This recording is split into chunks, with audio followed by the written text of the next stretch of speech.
Assalamualaikum warahmatullahi wabarakatuh. Perkenalkan, nama saya Naila Konita Sabira dengan NIM F231222016. Saya dari Prodi Perencanaan Wilayah dan Kota, jurusan Arsitektur, Fakultas Teknik, Universitas Tadulako.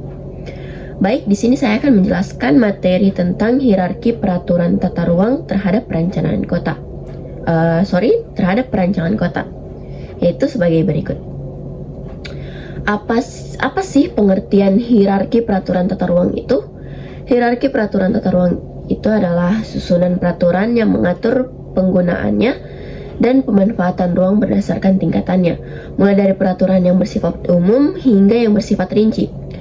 Hierarki ini memastikan bahwa semua perancangan dan pembangunan ruang terkoordinasi dengan kebijakan yang lebih tinggi. Kedudukan dan urutan peraturan tata ruang. Rencana Tata Ruang Wilayah atau RTRW. RTRW merupakan dokumen perencanaan yang memiliki kedudukan paling tinggi dalam hierarki tata ruang. RTRW membagi wilayah menjadi kawasan-kawasan dengan fungsi dan penggunaan tertentu dan menetapkan kebijakan umum tata ruang. Untuk peraturan terkait, RTRW disusun untuk jangka waktu tertentu, umumnya sih di 20 tahun, dan menjadi dasar bagi perencanaan di tingkat yang lebih rinci. Di Indonesia, RTRW diatur oleh Undang-Undang Nomor 26 Tahun 2007 tentang Penataan Ruang. Rencana Detail Tata Ruang atau RDTR. RDTR sendiri adalah dokumen yang lebih rinci dibanding RTRW dan mengatur penggunaan lahan serta kegiatan di tingkat kawasan atau kelurahan. RDTR menguraikan lebih spesifik mengenai zonasi, kepadatan, dan peruntukan tanah. Untuk peraturan terkait RDTR sendiri disusun berdasarkan RTRW dan menjadi dasar untuk perizinan dan pengembangan proyek di tingkat yang lebih terperinci.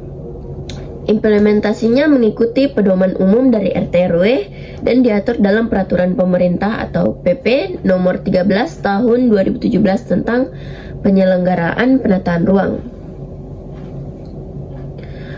Rencana Tata Ruang Bangunan dan Lingkungan atau RTBL. RTBL sendiri berfungsi untuk mengatur detail perancangan bangunan dan lingkungan di tingkat yang lebih spesifik. Seringkali mencakup proyek pembangunan atau kawasan tertentu. RTBL memberikan pedoman tentang desain, skala, dan estetika bangunan serta hubungan dengan lingkungan sekitarnya. Peraturan terkait RTBL mengacu pada RDTR dan RTRW dan seringkali mencakup pedoman teknis yang lebih spesifik untuk pembangunan. Diatur dalam peraturan daerah dan aturan teknis yang dikeluarkan oleh pemerintah kota atau kabupaten. Ya, contoh implementasi dari RTRW. Misalnya, kota A merencanakan pembangunan kawasan industri baru di pinggiran kota untuk mendukung pertumbuhan ekonomi.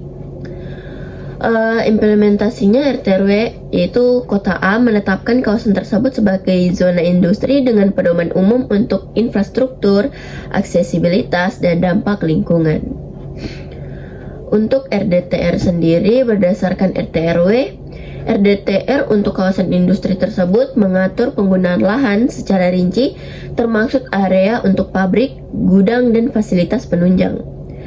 RDTR menerapkan batasan kepada industri, jalur transportasi internal, dan lokasi fasilitas umum seperti listrik dan air bersih.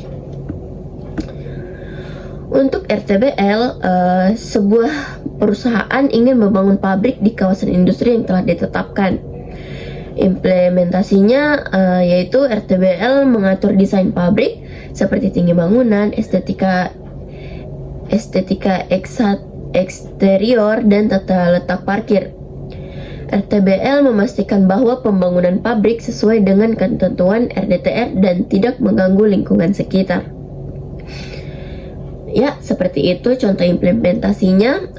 Sekarang hierarki peraturan tata ruang mulai dari RTRW, RDTR hingga RTBL memastikan bahwa semua aspek perencanaan kota dan kawasan dilakukan dengan pertimbangan yang sistematis. Implementasi peraturan ini secara bertahap membantu menciptakan perencanaan yang komprehensif dan terkoordinasi, memastikan keseimbangan antara perkembangan dan pelestarian lingkungan. Ya, itu tadi materi yang saya jelaskan. Sekian dari saya. Wassalamualaikum warahmatullahi wabarakatuh.